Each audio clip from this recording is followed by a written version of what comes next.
You'll most probably kick off your trip to Puerto MISAHUALLÍ at its main square. It is the perfect place to get a first touch into the wild spirit of the Amazon and the warmth of its culture. The first thing you'll notice at the main square are the crazily playful white-fronted capuchin monkeys. You'll see them swing across trees and rooftops right in front of your camera, and these little jungle acrobats won't mind interacting with you at all. But be careful to keep your snacks and belongings hidden. And please respect the monkey space.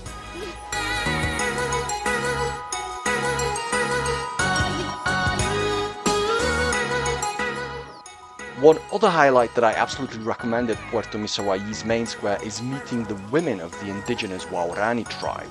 If your Spanish is somewhat solid, they can tell you about life in the jungle villages. If not, you can still check out their handmade crafts, which are one of their few sources of income. Around the main square you'll also find small shops, hostels and many restaurants.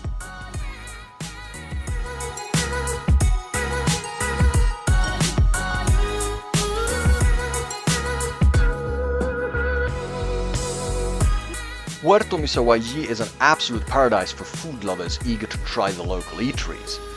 Discovering the Ecuadorian Amazon is one thing, experiencing the Amazon through its flavor a whole other. You should definitely try maito, one of the most prominent traditional dishes of Ecuador's Amazon region. This mystery bag comes with marinated fish or chicken with rice or yuca inside, wrapped in banana or bihao leaves and slowly grilled over hot coals so it gets its characteristic smoky flavor. The Ecuadorian tilapia fish is prized worldwide for its mild flavor, firm texture and sustainable farming in the country's mostly clean lakes and rivers. It is rich in nutrients and low in fat. However, my personal favorite is, hands down, the chontacuro grub, which is harvested from a regional palm tree named chonta. These grubs are not only way more delicious than you would think, but also definitely more healthy than your local junk food joint, right? They are rich in proteins, as you would expect, healthy fats, and in my experience they taste best when freshly roasted with a tiny bit of salt. Finally, instead of an energy drink, try guayusa, the indigenous tea rich in caffeine and antioxidants.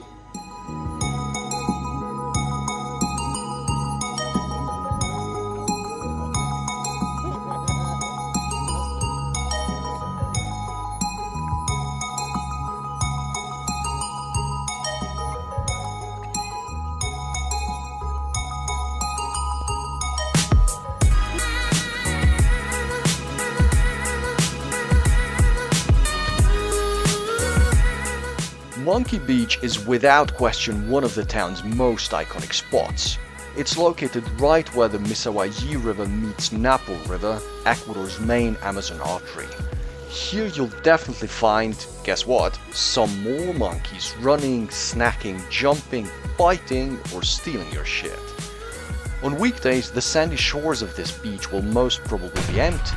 On sunny days and especially on weekends though, it will fill up with locals and tourists alike. However, I have never seen this beach overcrowded during my many visits here. Favorite pastimes on this beach include swimming, tubing, beach bird watching, playing unnecessarily loud music, and drinking cheap yet delicious cocktails. Hell yeah. So you know, when in Rome. In Puerto MISAHUALLÍ there are two seasons, the wet season and the very wet season. It is called rainforest for a reason after all. When the rains get exceptionally heavy, the river level can go biblical. That will make your boat ride on the Napo River at least adventurous and or scary as fuck, yet mostly survivable. Probably.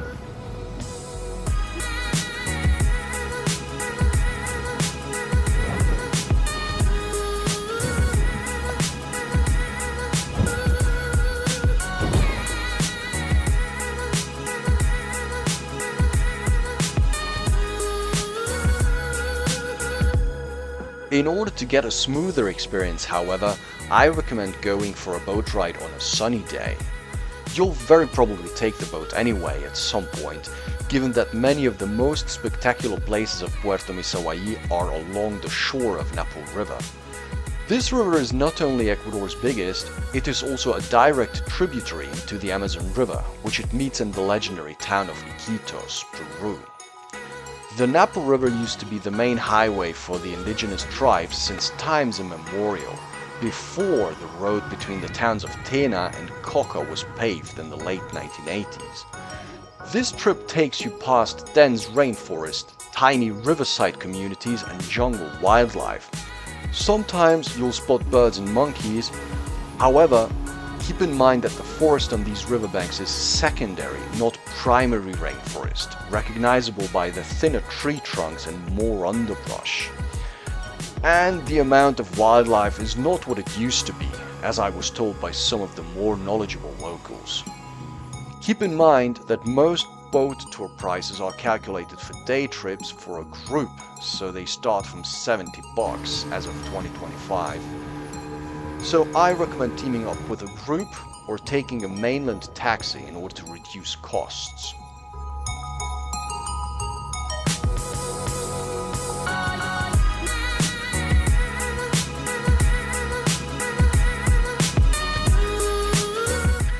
Wildlife is precisely what most people come to Puerto MISAHUALLÍ for, right?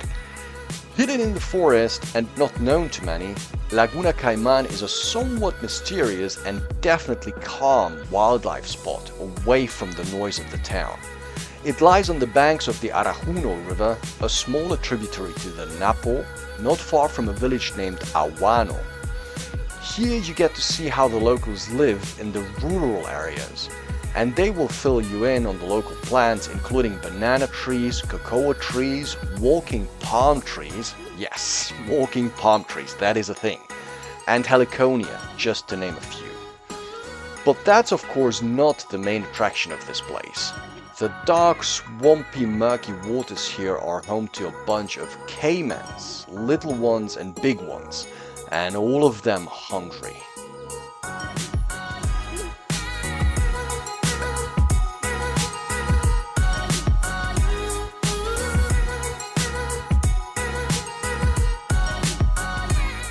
The upper MISAHUALLÍ River, near the jungle town of Tena, runs through a deep canyon with waterfalls and primary forest. It has plenty of class 4 and 4+ sections, in case you're interested in some whitewater frolicking. Down here though, nearing its estuary, the MISAHUALLÍ River is way calmer than the Napo River, so it offers a more untouched side of the Amazon. The tranquil waters of the lower MISAHUALLÍ are somewhat more adequate for swimming, kayaking, or simply sitting by the shore to soak up the scenery. You can see the river inside the town, but to get the best views, I advise going to the north end of the town.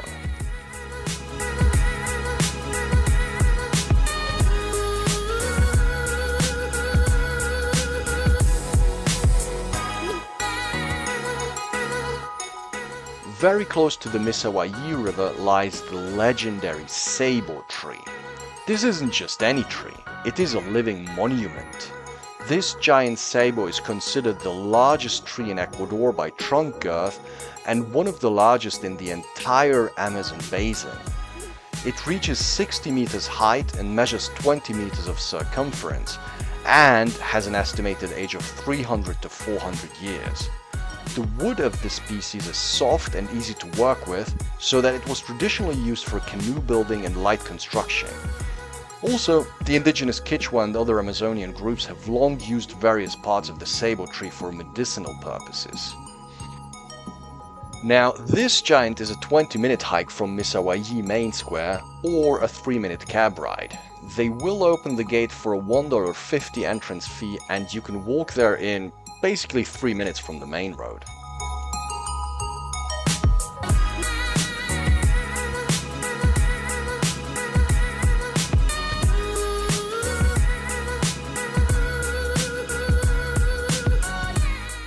There are two privately owned jungle lakes in MISAHUALLÍ named Laguna Cawana and Laguna Paikawe.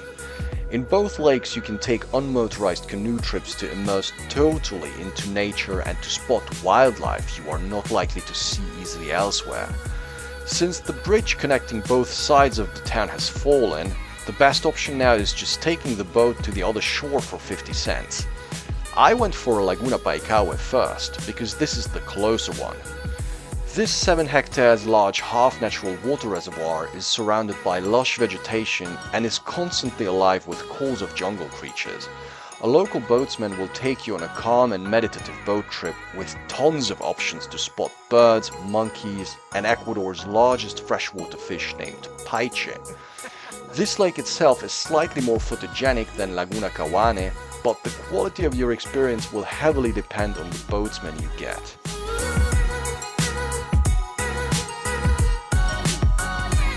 Now, just a few more minutes down the same road, you will find Laguna Cawana. It is similar to Laguna Paikahue at first sight, but it is twice as big, stretching over 13 hectares. And my guide there was really very knowledgeable about all the different bird and monkey species on site. Also, I got reminded again of how nature can and will cross your plans if it wants to. It was raining heavily for more than an hour, so my options to spot animals were very scarce at first, but then I was very much rewarded for not chickening out and having patience instead.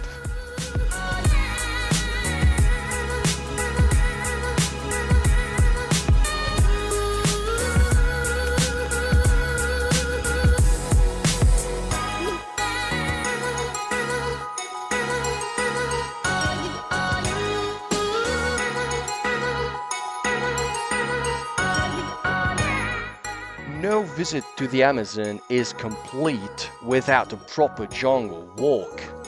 I suggest doing it during the day and even better on a sunny morning or evening. If you are experienced with jungle hikes, you can do it on your own. If not, I would recommend hiring a local guide.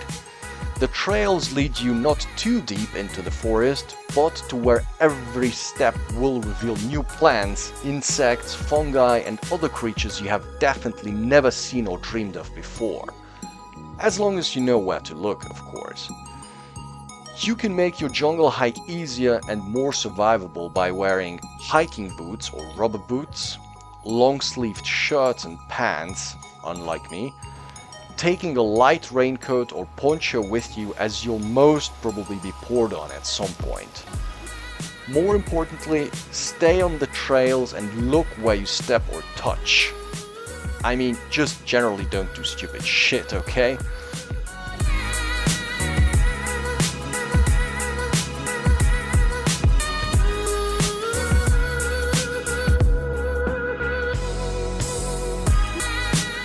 An integral and I would say indispensable part of experiencing the Amazon are the indigenous cultures located in this region.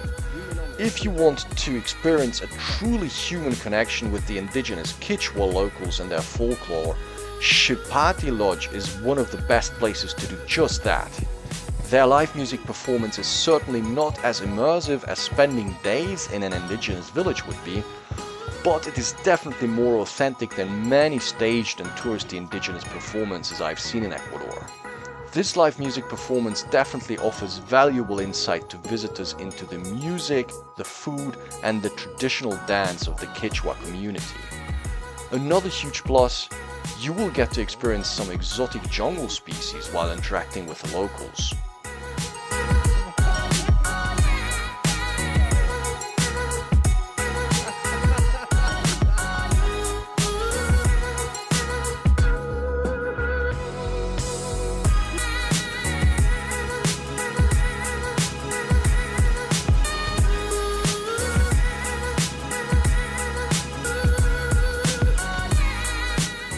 Finally, Amazónico is hands down the most impressive place I've experienced during my visits to Puerto MISAHUALLÍ. Do not mistake Amazónico for a zoo. This is not a zoo. This is an animal rescue and rehabilitation center, mainly run and guided by Ecuadorian and international volunteers. Those volunteers are genuinely interested in each animal's individual history and well-being. The young guides here are among the most knowledgeable and caring that you will find in the whole country. Operating since 1993, Amazonico now cares for some 200 plus animals, including spider monkeys, howler monkeys, macaws and parrots, coatis, ocelots, toucans, turtles and even caimans that were all injured, orphaned or saved from illegal animal trafficking at some point.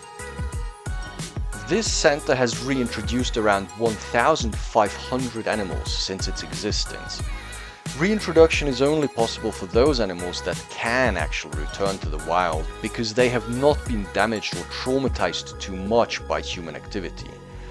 Many of the animals will likely stay here, however. Visitors walk through jungle enclosures while learning about the importance of conservation.